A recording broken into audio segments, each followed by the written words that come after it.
Hey everyone, Pastor Ivana here from LifeSpring Assembly. So it is day 81 of our 120 days of prayer.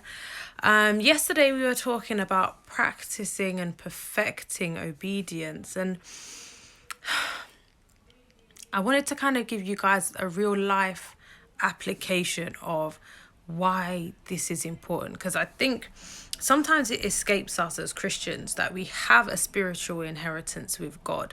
We're supposed to do supernatural things naturally and natural things supernaturally. So if we've all read the Bible, well, Christians, we read the Bible and we look at these supernatural exploits of men of God, women of God, and it's almost like we take it like it's fairy stories, or like, oh yeah, that was just Jesus, and oh yeah, that was just the apostles and stuff. But what that's supposed to tell you is this is meant to be the life that we live. This is an expectation of where you're supposed to go. So if your life isn't reflecting those things, or you think that those things don't relate to you, then you're kind of missing the point of being a child of God.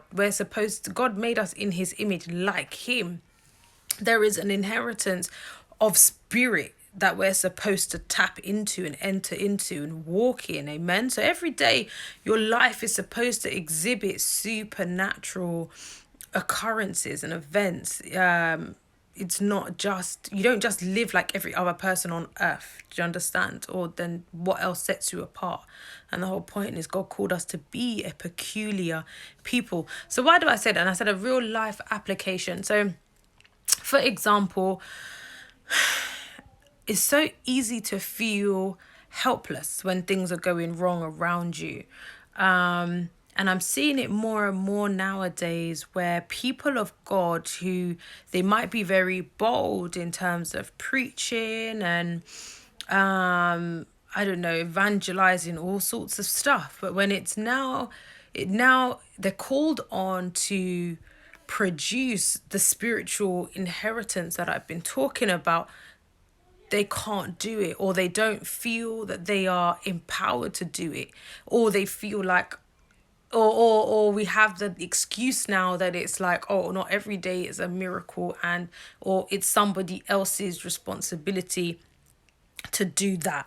And I'm talking about simply just praying for people, simply prophesying and giving someone a word from God. These kinds of things are normal. They should be normal for us as children of God, but it is like we're just scared to do it, and we don't have the skill